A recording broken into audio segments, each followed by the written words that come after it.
gonna give nobody none of my jelly rolls. I wouldn't give you a piece of this cake to save your soul. My mom told me today, before she went away, to be a good boy, she'd bring me a toy. I'm my mama's pride and joy. Now there ain't no use for you to keep on hanging round. I love you, but I've got to let you down. Olá pessoal, sejam bem-vindos a mais um episódio do Castalho Podcast. Eu sou Og Maciel, falando de Chapel Hill, North Carolina. Eu sou Eliezer Rezende, falando do sul de Minas, Brasil.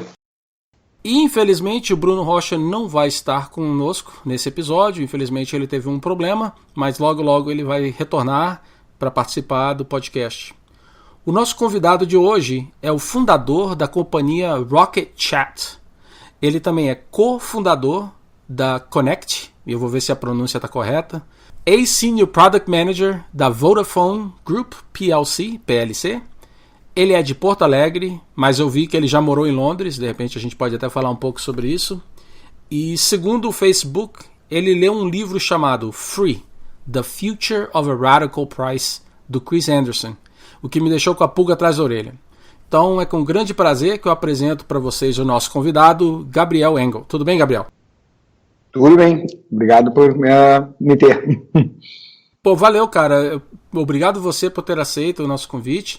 Então eu quero até dar um background para todo mundo que está escutando. Por que eu convidei o Gabriel? É por causa que ele trabalha na Rocket Chat? É, de uma certa forma, mas como é que a gente chegou nele? Então, aqui na Red Hat, Gabriel, nós temos um pessoal que tá brincando com o Rocket Chat internamente, testando para ver se é uma forma viável de comunicação entre as equipes. E conversa vai, conversa vem. O pessoal falou, poxa, por que vocês não vão conversar com o pessoal do Rocket Chat? Porque parece que o fundador é brasileiro. Aí logo de imediato eu falei, eu tenho que checar. Então, o que eu fiz? Eu descobri o seu produto, né, dentro do GitHub, que eu achei super bacana.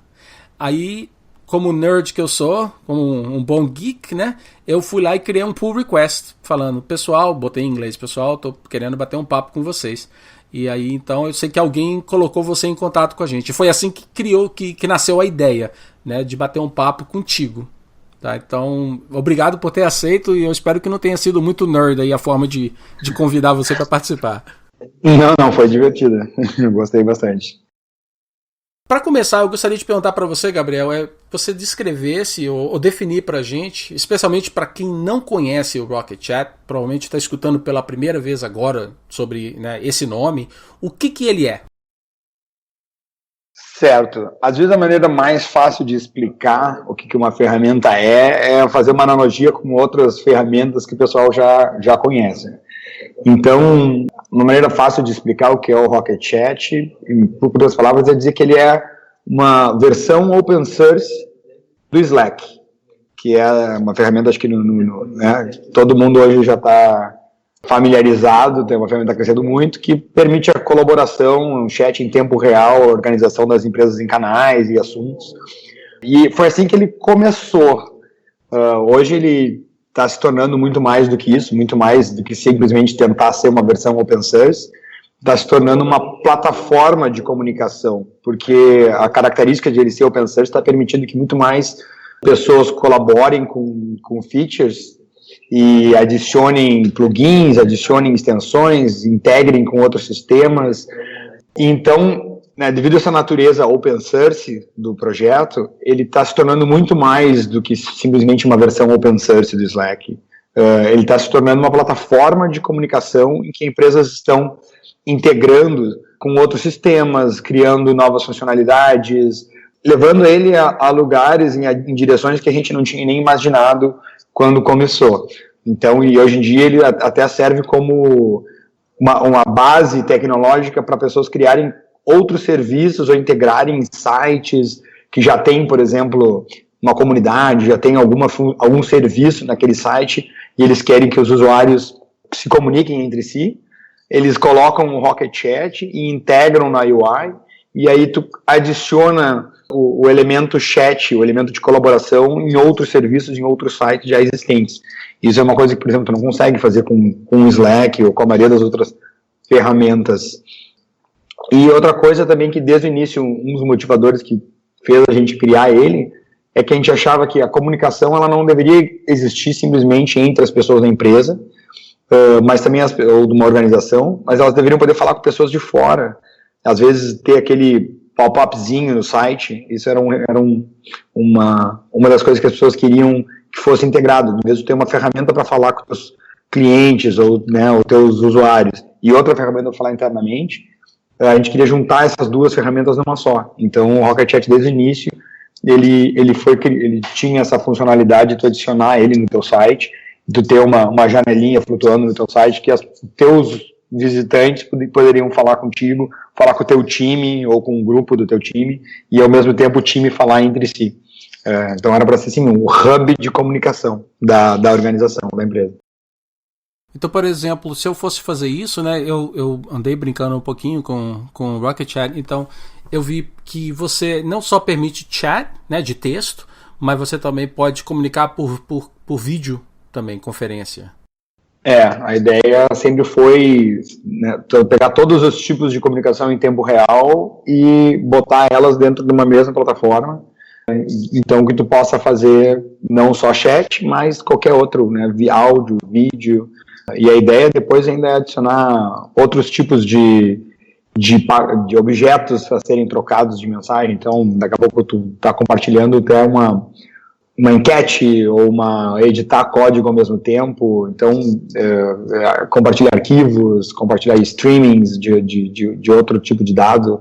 A ideia é tornar ele realmente um hub de comunicação em tempo real, que possa ser, depois, por seu pensar, se as pessoas comecem a colocar várias outras camadas em cima de coisas que querem compartilhar. Em termos de implementação, como é que funciona? É tudo server-side e você tem um cliente então que você embed no seu site, por exemplo? Ou você então teria que rodar tudo internamente? Precisa de uma infraestrutura no local, na companhia? Como é que funciona? A gente tentou reduzir todas as barreiras de entrada, né, para as empresas. Então a gente tem tantos casos de uso de empresas que dizem, olha, eu não tenho servers, eu não tenho conhecimento, eu não tenho nada, nenhum pessoal técnico, eu quero um serviço na nuvem rodando e funcionando. Essas pessoas podem ir no rocket.chat/deploy, botar o nome do time e 10 segundos depois tem um servidor rodando, o cliente, tudo configurado com o nome da empresa, que ele pode customizar, pode trocar o branding. E ao mesmo tempo a pessoa pode, se não quiser, simplesmente baixar o aplicativo e rodar no seu próprio servidor, ou pode baixar o container e rodar na sua infraestrutura de containers, mas é totalmente opcional. E até tem gente que usa só o server e daí começa a desenvolver um outro client, ou pessoas que usam já o client que já vem feito nele, o nosso cliente mais completo. Então ele é completo, mas ele não necessariamente tem que ser usado todos os componentes. Ele vem com todos os componentes, mas não necessariamente tu usa todos os nossos componentes. Bacana. Bom, já que a gente está falando um pouquinho de como iniciar, né, com o Rocket Chat e como já mencionou também um pouco sobre os recursos e alguns recursos possíveis de serem implementados no futuro, eu gostaria de saber um pouquinho mais, Gabriel, quais seriam os recursos que atualmente o Rocket Chat suporta? Nível de funcionalidade, falando em alto, tem a base deles são esses canais de comunicação. Então tu vai se logar com o usuário e tu cria esses canais, que podem ser salas abertas, salas privadas, salas de 1 a 1, né, de conversa 1 a 1. E cada uma dessas salas, ela permite que tu crie níveis de permissão diferente, dê graduação diferente para cada um dos usuários naquela sala, papéis diferentes, e existem, então, uma série de processadores, né, de tipos de mensagens que podem ser trocadas entre as pessoas que estão naquela sala. E aí é onde começaram a adicionar as funcionalidades. Então, tu consegue, começou, né, o básico é tu ter um chat, fazer mensagens, daqui a pouco tu adicionou um processador que, se tu manda links, ele vai fazer os preview desses links e te dá mais informação do link logo abaixo das mensagens.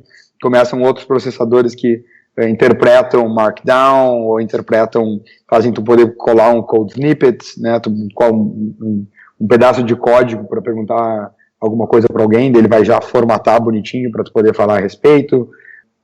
Enfim, existem diversos processadores até, tipo, de música, de player, poder compartilhar geolocalização, poder compartilhar fotos, poder compartilhar, enfim, isso é uma coisa que a comunidade vai adicionando e tu vai tendo cada vez mais tipos de mensagens diferentes que podem ser trocadas.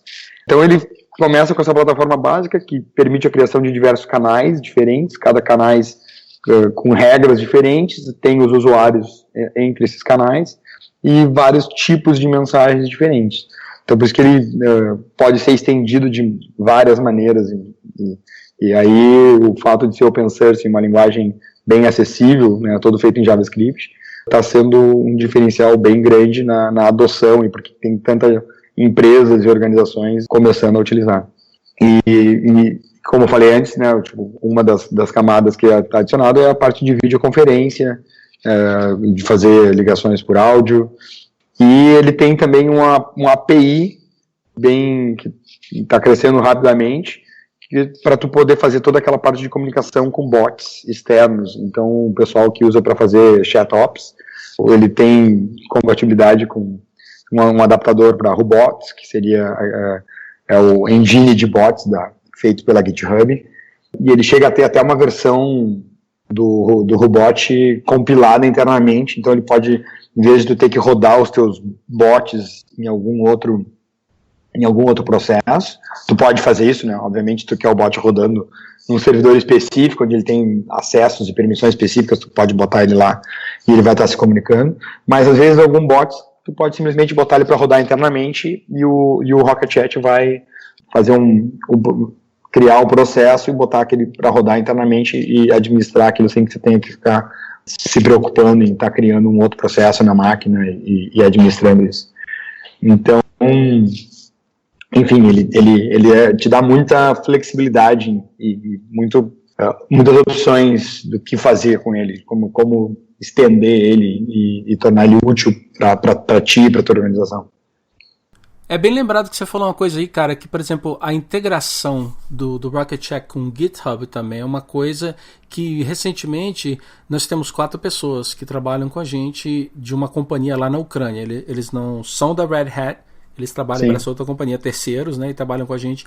E uma das coisas que eles pediram para mim fazer foi justamente configurar a integração um dos nossos repositórios com o Rocket Chat, porque aí eles querem saber quando que tem um pull request, quando que tem alguma coisa que foi merged e tal, e aí eles pegam a notificação, né, online, no telefone, o caramba 4, né, que é muito bacana isso. Não, isso realmente muda todo o teu fluxo de trabalho, que o momento que tu tem um aplicativo instalado no teu celular, no teu desktop, todas as notificações, as mensagens que chegam novas nos canais específicos, e cada usuário configura o nível de notificação por canal, quase como tu está criando aquelas regras de e-mail que é importante, que não é importante. A gente, por exemplo, do próprio time do Rocket Chat, a gente tem um canal que se chama Important, então, e lá todo mundo, né, da equipe configurou o nível de notificação para o mais alto possível, então cada nova mensagem todo mundo vai receber, seja por push notification ou por e-mail, enfim, todos os tipos de notificação possível. Outros canais que são menos importantes, onde é só para, né, tem o random, que a gente bota ali piada, alguma coisa que, né, tá sem nada para fazer, ouviu alguma coisa engraçada, posta lá, e aí tu, né, bota o nível de notificação lá embaixo, tipo, olha, quando eu quiser ver o que tem lá, eu clico e vejo, mas se alguém postou alguma coisa lá, não é urgente. Então, tu te dá essa flexibilidade de tu decidir por cada canal que tu participa, qual é a importância daquele canal e qual maneira tu quer que aquele canal te notifique, né, chegue até ti. Então, uma coisa que começou, quando as pessoas começaram a usar muito esse chat, a gente vê até vários artigos que as pessoas começaram a reclamar, olha, muito legal usar chat, mas completamente desvirtuou o meu fluxo de trabalho, me tirou a atenção, agora eu não consigo prestar atenção em nada, porque eu fico recebendo notificação, mensagem toda hora. Só que a gente começou a ver, tipo, isso foi a primeira fase. Aí logo que você começa a se aprender mais sobre como o chat funciona, e uma das coisas que a gente tem logo no início, a gente criou, e que outro, tipo, Slack não tem, né, os níveis de presence tu poder ter o busy, tu poder ter o away, tu poder ter o invisible, né? Isso é uma coisa que até o Slack até hoje não tem, só tem ativo e inativo, né? Se tu tá online ou não online, ele tem lá um snooze para quando tu tá dormindo, que foi colocado somente depois, bem depois do projeto. A gente sempre se preocupou em deixar bem, dar essa flexibilidade por canal e de status de online, de presença, para que aí a pessoa começa a entender, a tecnologia começa a moldar e a tecnologia não se torna mais aquele problema que era assim, estou sendo interrompido a toda hora. Não, se tu botar que tu está ocupado, ele vai parar de te interromper. Ou se tu botar que tu está ocupado, mas tem uma sala que é importante, tu dizer, não, essa sala aqui é importante. Se alguém botar alguma nova mensagem aqui, eu quero saber, porque pode ser o bot que está lá fazendo o status check do nosso servidor de produção. Se ele for ali me avisar que caiu alguma coisa, eu quero ver. Enfim, mas então existe essa possibilidade de tu moldar a maneira como tu é notificado, interrompido pela aplicação. Qual é a forma mais bacana, ou mais engraçada, ou mais criativa que você viu em termos de integração? A gente já viu algumas coisas com GIFI, e tem alguns bots do Robot que são muito engraçados. Por exemplo, tinha um que a gente deixou por muito tempo, acho que não está mais no nosso servidor de demonstração, mas toda vez que alguém falava alguma coisa em letras maiúsculas, né, falava uma frase inteira em letra maiúscula, ele mandava um daqueles manatees, tipo, uma mensagem de calma, de zen, e uma piada no meio, então, né, completamente mudava. Sempre que alguém estava bravo, falava alguma coisa, ele detectava a mensagem mais adulta e interrompia aquela conversa e já vinha, né, com alguma piada, deixando as pessoas mais calmas. Esse foi um dos mais engraçados. E alguns também botavam alguma coisa sobre felicidade, sobre qualquer coisa assim, tipo, tinha ficado feliz com alguma coisa que tinha feito, ele detectava algumas palavras-chave nas mensagens, ele botava um carinha dançando, tipo, o bot sempre interrompia e botava alguma uma imagenzinha de felicidade, assim, junto. Então, parecia que... E aí, até tanto que a gente mudou o nome do nosso bot para Rocket Cat, e aí vinha a carinha do Rocket Cat, e vinha com alguma piadinha participando da conversa. São alguns exemplos dessas integrações que são legais. Ou tinha um que era engraçado, que tu podia pedir para ele uma desculpa de programador, e aí ele gera uma biblioteca de blá blá blá, alguma coisa aquelas que não diz um monte de jargão técnico e no final tu não disse nada, assim, mas tu podia falar para o cliente, olha, o que aconteceu foi o DB, o esquema do DB foi incompatível com a versão da migração, e tu lê aquilo, o cara fica, tá bom. E aqui gerava algumas situações que eram engraçado de utilizar. Bacana, eu gostei. Cara, agora eu queria falar um pouquinho sobre a tecnologia usada, né? Então, por exemplo, você mencionou JavaScript e eu vi também Meteor, né? Acho que é aquela biblioteca do Facebook, se eu não me engano, Meteor. Não, o Meteor, ele é um framework de JavaScript. Ele não tem nada a ver com o do Facebook, é o React. Eu tava pensando nisso, tá. O Meteor, ele é um framework de full stack. Ele é todo feito em JavaScript, ele é 100% JavaScript, e ele se propõe a ser o full stack. Então ele inclui uma camada view de renderização, inclui models, ele também é a parte de tooling para tu fazer a compilação de JavaScript, fazer até os deployments ele automatiza. Ele é um framework bem completo. E hoje em dia ele até aceita. Antigamente ele era mais fechado. Tinha até o sistema de pacote era próprio dele.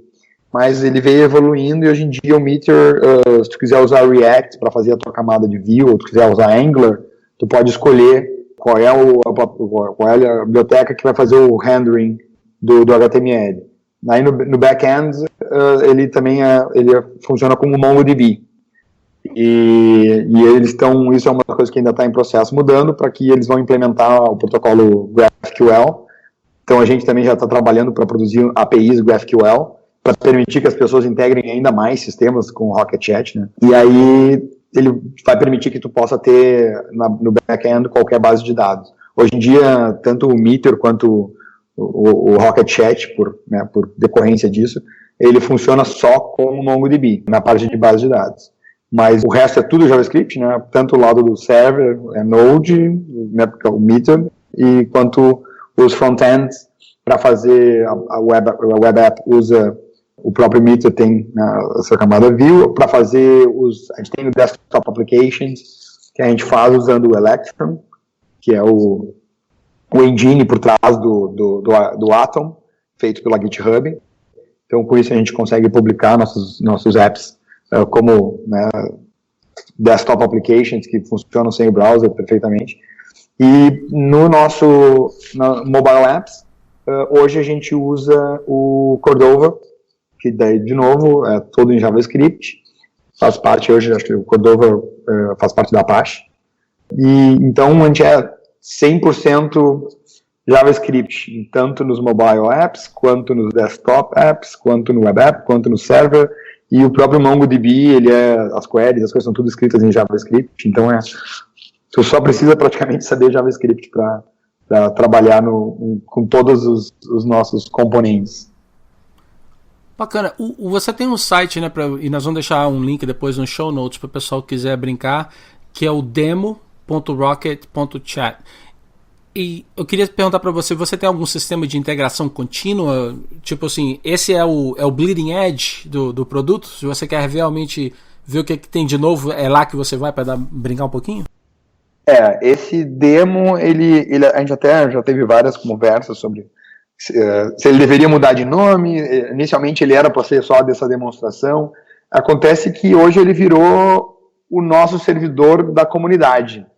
Então, onde a gente publica novas features para o pessoal discutir antes de passar para produção, antes de fazer o merge para a versão estável. É onde a gente testa as coisas novas, é onde a comunidade discute, é onde a gente conversa com os nossos clientes. Ele é um pouco de tudo hoje em dia, mas ele realmente, a versão mais nova do Rocket Chat, quando quiser alguma coisa, vai estar lá nesse servidor no demo mesmo. Ah, legal. Eu cheguei a brincar um pouquinho no demo, mas confesso que eu acho que se eu passei 20 minutos foi muita coisa até então. Mas depois desse bate-papo todo, assim, fiquei assim com água na boca, principalmente de ver esses bots. Eu acho que seria bacana, principalmente esse identificar que as pessoas estão um pouquinho meio estressadas, né? Porque acaba que quando você está conversando via texto, muitas vezes acaba, tipo assim, não sai da forma, né? Com o sentimento que você gostaria de expressar, né? Mas mudando um pouquinho de assunto, e eu acho que isso aqui vai ser uma curiosidade assim que o pessoal tem. Bom, eu gostaria de saber se o Rocket Chat ele começou como um projeto open source e depois virou produto, ou se ele começou como um produto e depois ele foi aberto o código. Conta aí pra gente um pouquinho mais sobre esse aspecto aí de empresa por trás do Rocket Chat. Certo. É até uma história interessante, porque eu vou dizer, as duas coisas que eu disse aconteceram ao mesmo tempo. Parece um pouco confuso, mas deixa eu explicar. E até para mim é uma história que às vezes é bem... ensina as pessoas, ou tem uma moral da história interessante. Como é que foi que começou? A Connect, a empresa de CRM que eu fundei quando voltei para o Brasil, vários dos nossos clientes, como eu falei antes, pediam essa funcionalidade de poder falar entre eles e falar com seus clientes, que estão os visitantes dos seus websites. Então, o Connect, o Rocket Chat foi criado como um módulo, como um plugin que a gente estava vendendo para os nossos clientes, como um extra do CRM que eles estavam utilizando. Só que a gente gostou tanto do que a gente fez que depois a gente decidiu, olha, vamos pegar esse módulo e essa parte que a gente fez e botar open source, porque vai ter mais gente colaborando e melhorando a plataforma, melhorando esse servidor de chat e nos dando feedback. Daí a gente vai até aprender com a comunidade, fazer melhor. Alguém vai olhar e vai dizer, olha, isso aqui funciona melhor, a performance vai ficar melhor se fizerem assim, etc. Então a gente decidiu, olha, vamos fazer ele ficar open source. Mas até então ele não tinha nem nome, ele era só o módulo de chat, não tinha o repositório privado e tal. E aí depois que a gente tomou essa decisão, nada aconteceu. Porque não tinha ninguém pagando pra gente fazer isso, e empresa, às vezes, né, tu é movido por quem alguém tá pagando alguma coisa, ainda mais empresa pequena, tá sempre correndo atrás, tá sempre atrasado, sempre algum projeto pendente, e aquilo foi ficando, ficou lá no nosso repositório interno, acho que uns 6 meses, sem ninguém tocar naquilo no projeto de novo, só corrigindo bug para os clientes, mas ninguém... Porque a gente pensava assim, para fazer open source tu precisa daí criar um manual, um tutorial, publicar, né, enfim, tem uma série de coisas em volta do projeto open source, às vezes para dar certo, que tu precisa criar. E foi ficando. Até que, 6, 8 meses depois que o projeto já estava lá, alguém postou num dos fóruns de discussões que a gente participa, um convite dizendo que tinha criado um Slack open source, né, num fim de semana, uma versão inicial, assim, mas bem inicial mesmo, e convidando os outros programadores da comunidade a participarem e ajudar ele. E isso gerou, aquela thread teve 400 respostas, 400 e poucos e-mails de resposta num fim de semana, assim. Aí quando eu cheguei na segunda-feira e vi aquilo, eu fiquei assim, putz, não acredito. A gente tem já um negócio pronto, que a gente queria criar uma comunidade de volta, queria ajuda, e aí chega um cara que fez um negócio no fim de semana e já tem 500 pessoas querendo ajudar ele. Aí eu mandei um e-mail para ele, olha, quero participar, quero ajudar vocês e tal, né, mas na verdade a gente já tem um projeto bem mais amadurecido, já tem produção, tem uma empresa que, por exemplo, já tem mais de 500 usuários em cima do chat, então a gente já resolveu vários problemas que tu nem sabe que tu vai encontrar quando começar a fazer tentar escalar e tal.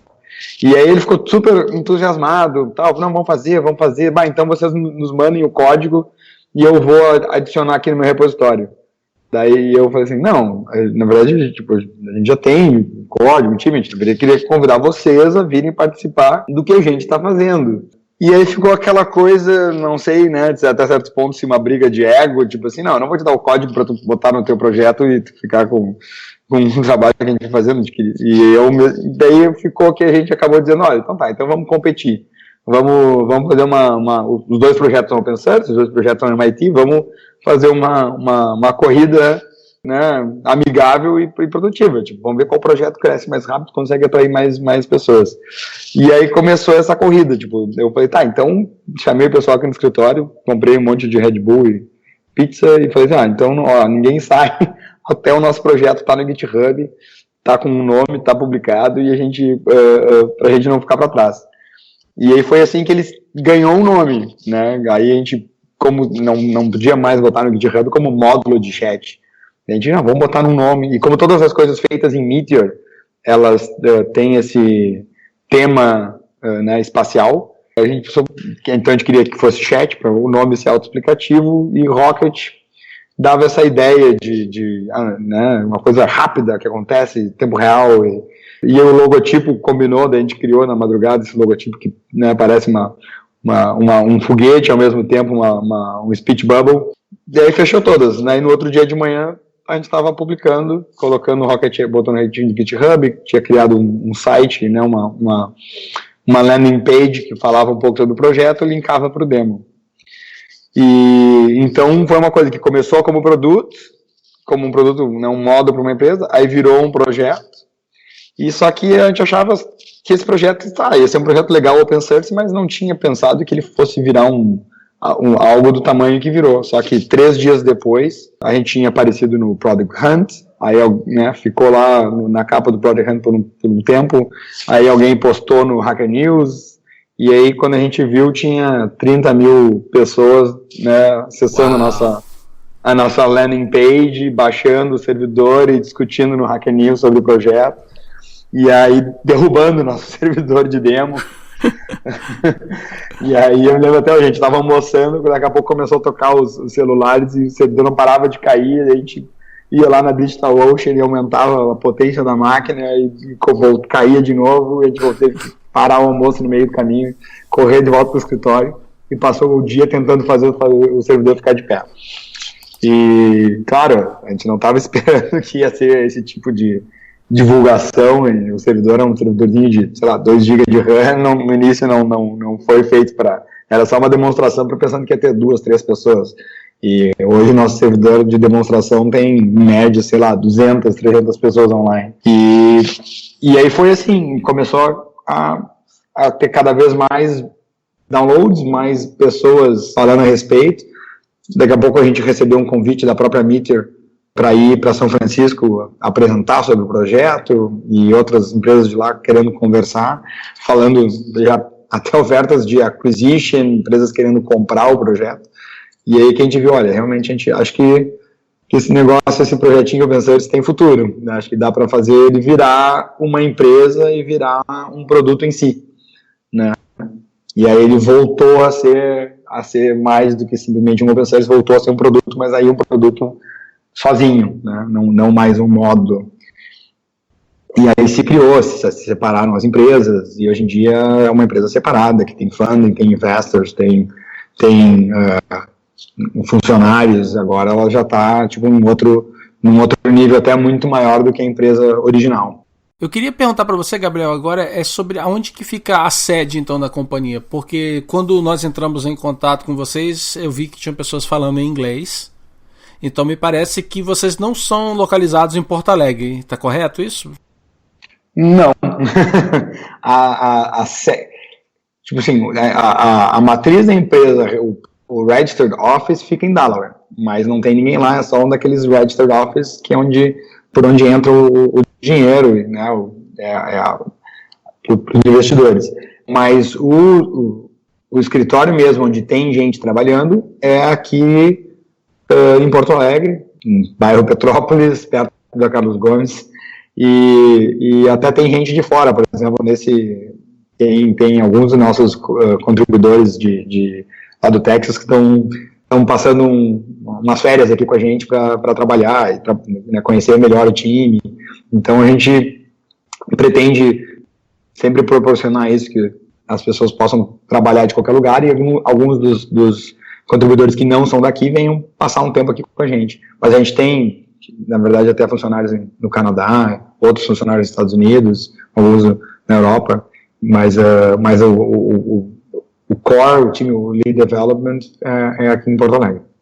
E minha última pergunta para você é: quantas pessoas que trabalham hoje na Rocket Chat, e se alguém tiver interessado em procurar um trabalho com vocês, que perfil que você está procurando? Ótimas perguntas.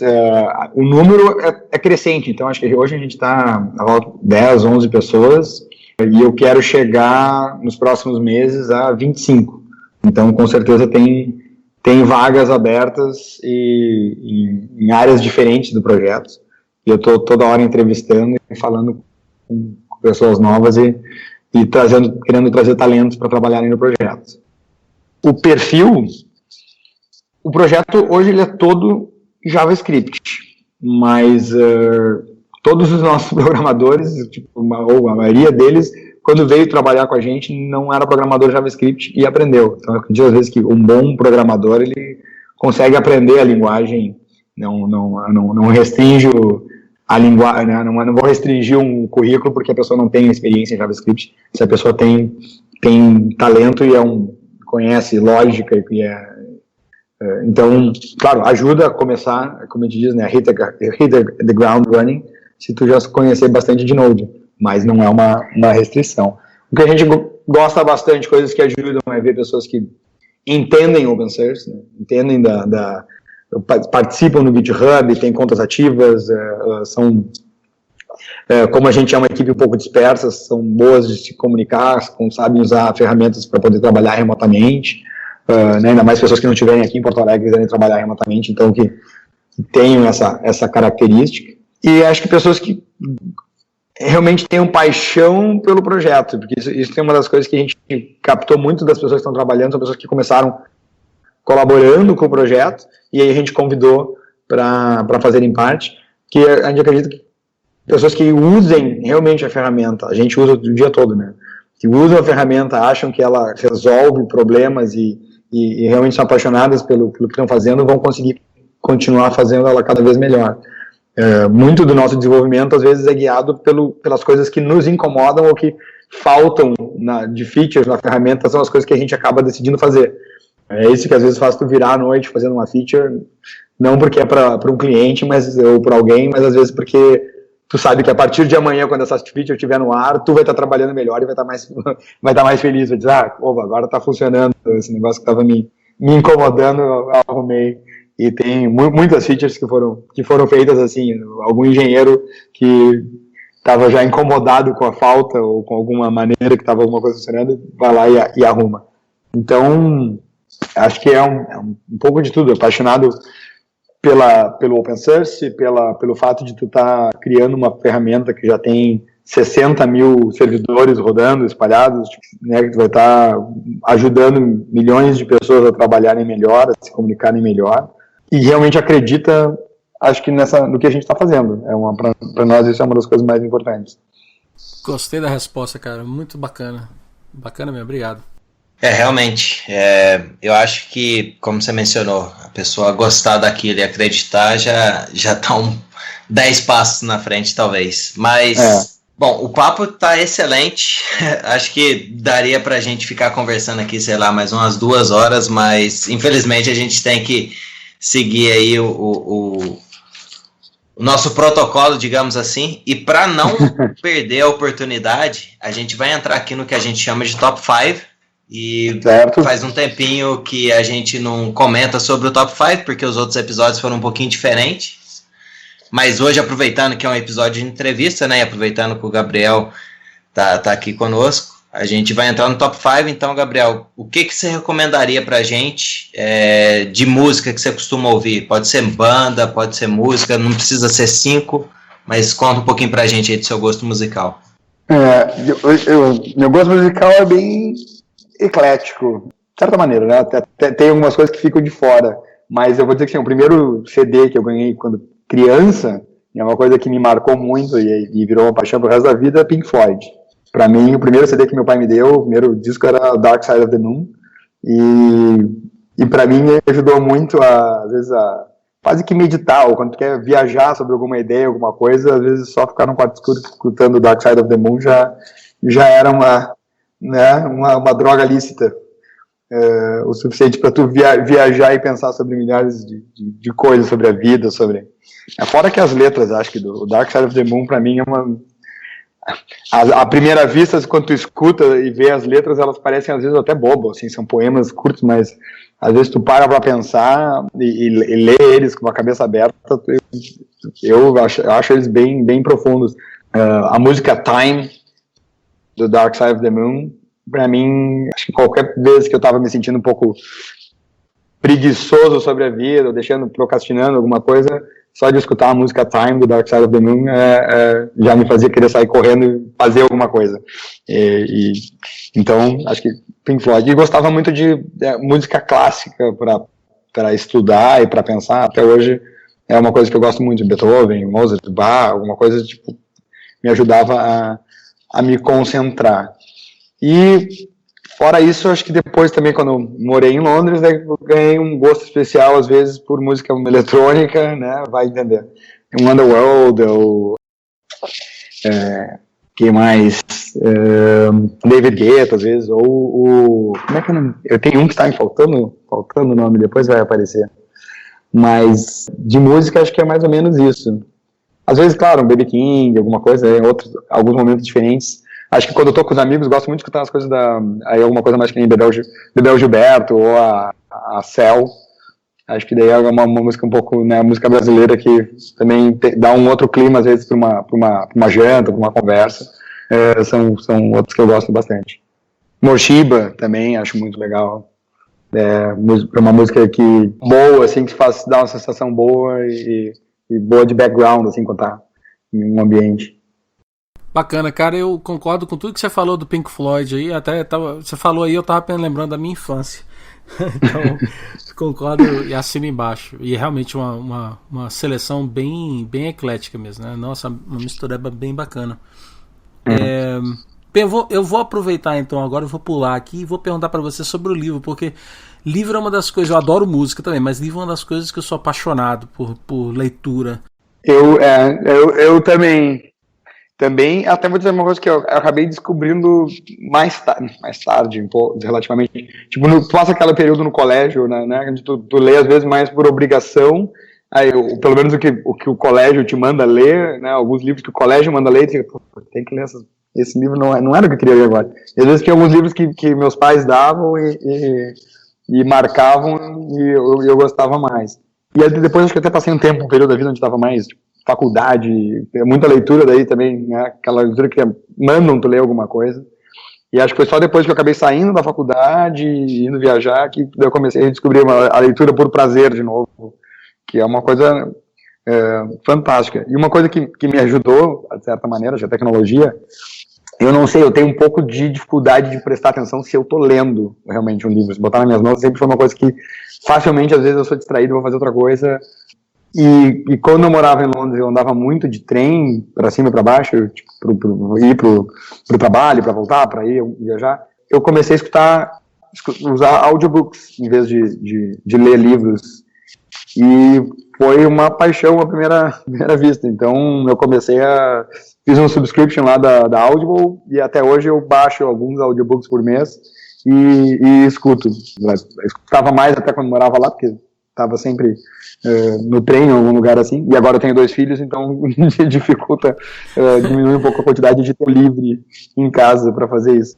Mas eu tenho uma coleção enorme de audiobooks e tem alguns que me marcaram bastante até. Então, se eu vou falar sobre os que mais me marcaram, a maioria hoje eu gosto mais de ler livros, o que eles chamam de livro técnico, né? Livro alguma coisa que não é uma historinha, não é, sei lá, o Código da Vinci, alguma coisa assim. Apesar de ter gostado bastante do Código da Vinci, mas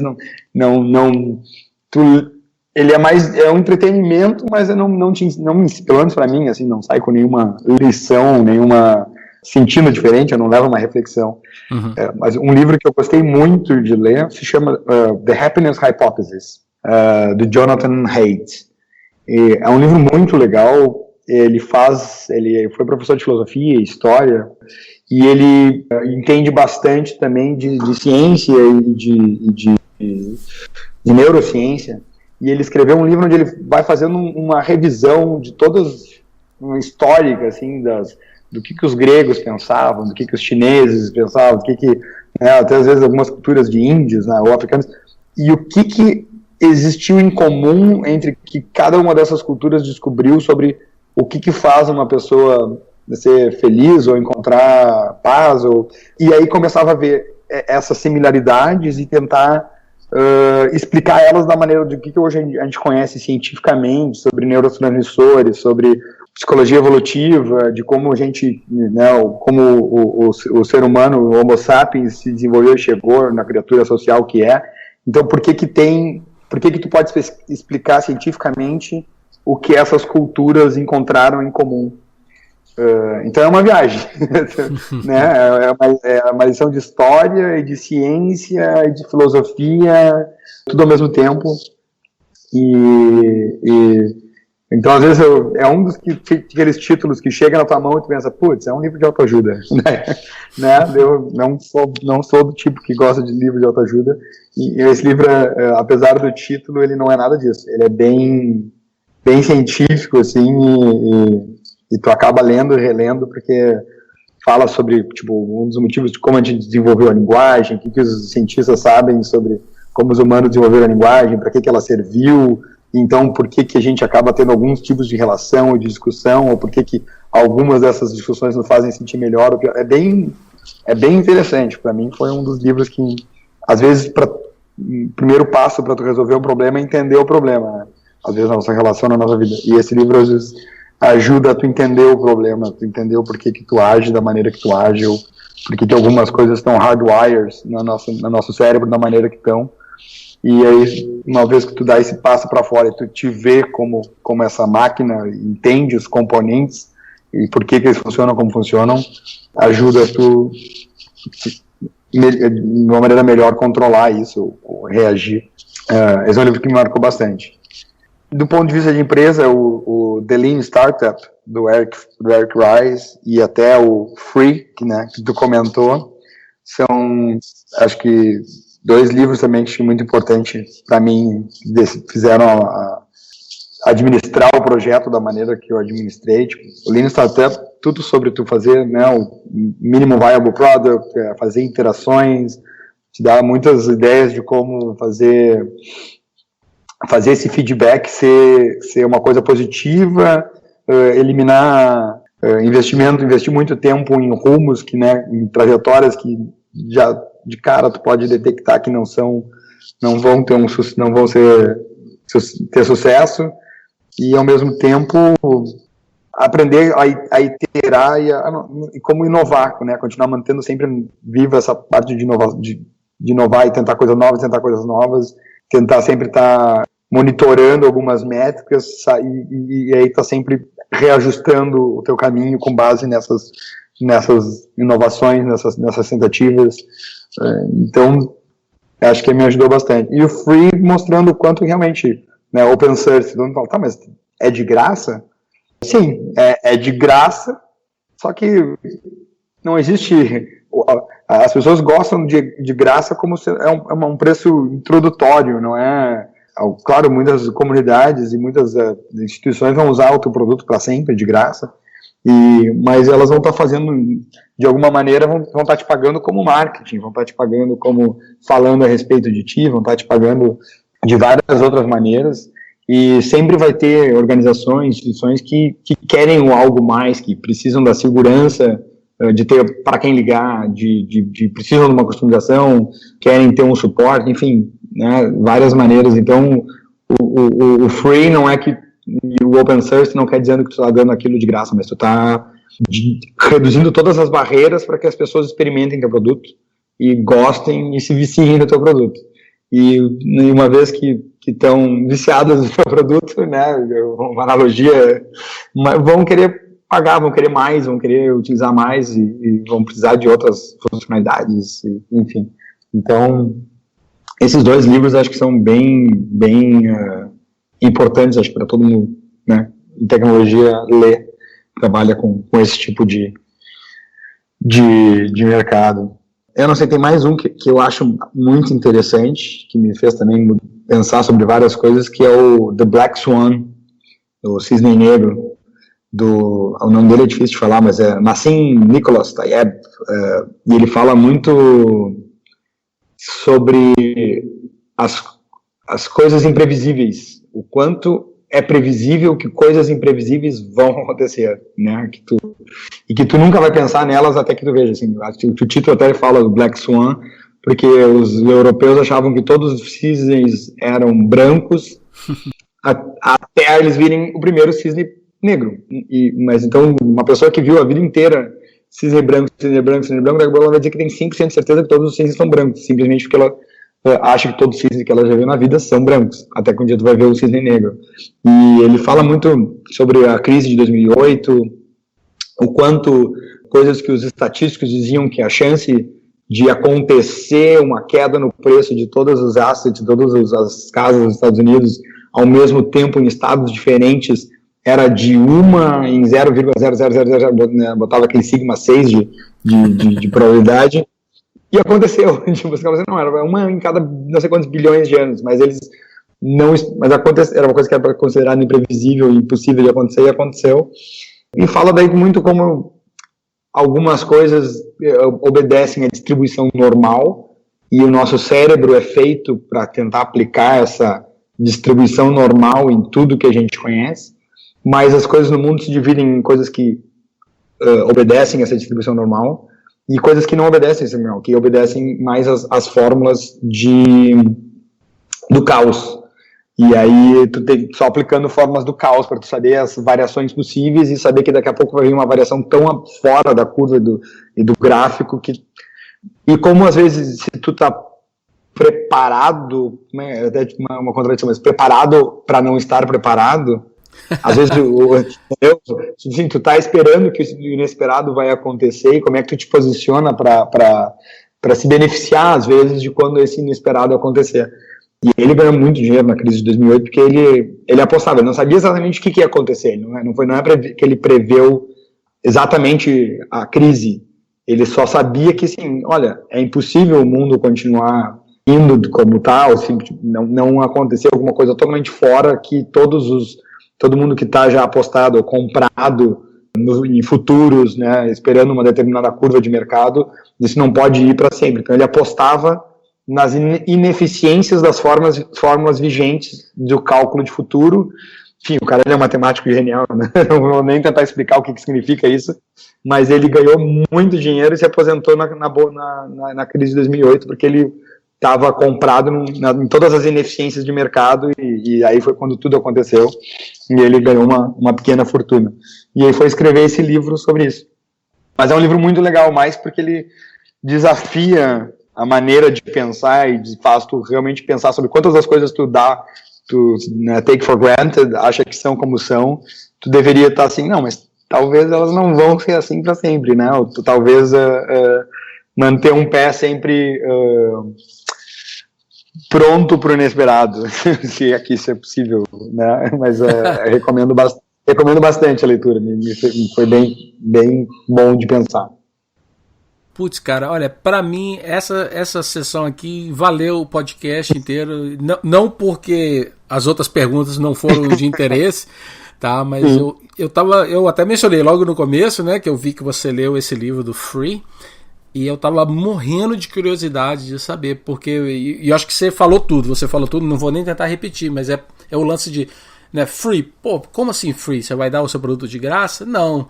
E também não é assim, então você vai dar o produto e depois enganar os caras para poder pegar o dinheiro deles. Não, também não é isso. Não é um bait and switch, né? Não é um negócio, vou enganar os caras para depois dar o tombo. Então, eu gostei muito e eu queria realmente saber o quanto que esse livro te influenciou nesse seu projeto agora, né, no produto que você trabalha, na sua vida e tal. Eu acho que você respondeu todas as minhas perguntas. Bom, influenciou bastante. Então, e eu vou até repetir o que a Eliezer falou. Assunto eu tenho mais ainda, trocentos. Mas eu acho que para manter o protocolo aqui, eu vou ter que, então, terminar a nossa entrevista. Eu vou, então, agradecer você, assim, muito mesmo de coração por ter aceito o nosso convite, por ter compartilhado toda essa informação conosco. E, poxa, sei lá, de repente, agora que eu sei como é que eu te encontro lá no Rocket Chat, eu posso até continuar fazendo as perguntas para você, se você não se incomodar. Claro, com certeza. E muito obrigado pela oportunidade, né? Para mim, sempre que eu puder falar sobre uma coisa que eu gosto, que é o projeto o Rocket Chat. E livros também, não é nenhum incômodo, muito pelo contrário, é uma coisa que, se quiser falar sobre livros comigo, a minha lista aqui continua, né? Eu tentei botar os top 5, mas eu tenho mais uns 30 aqui, seguindo a lista dos meus preferidos. Eu até durante muito tempo tinha essa lista e compartilhava com amigos, assim, olha, esses aqui são os livros e recomendava algumas plataformas permitem tu emprestar livro, né? O Kindle permite tu emprestar livro digital para as pessoas, o que eu acho muito legal. Então, muito tentava influenciar meus amigos a lerem alguns dos livros que eu acho mais legal. E até hoje eu continuo fazendo. Alguns dos melhores amigos, a gente fica se trocando livros. Pô, excelente, cara. Excelente. Então, Eliezer, eu vou agradecer a sua presença, a sua participação. Obrigado por estar aqui também. E mais um comentário, eu quero agradecer ao Magno Leno, ao Helton Alves, o Hel Barba, o Geisler, o Fábio, todo mundo que passou lá no podcast, deixou uns comentários sobre o episódio, o último episódio que a gente teve. Muito obrigado pelo feedback que você nos deu. E eu tenho certeza que vocês vão voltar e deixar mais ainda comentários agora, porque eu duvido que depois de escutar a entrevista com o Gabriel, que vocês não vão se sentir influenciados e dar uma pesquisada nesses livros que ele mencionou e brincar lá no demo, no site de demo, que também é muito bacana. Então, obrigado a todo mundo e até o próximo episódio. Um abraço para todos.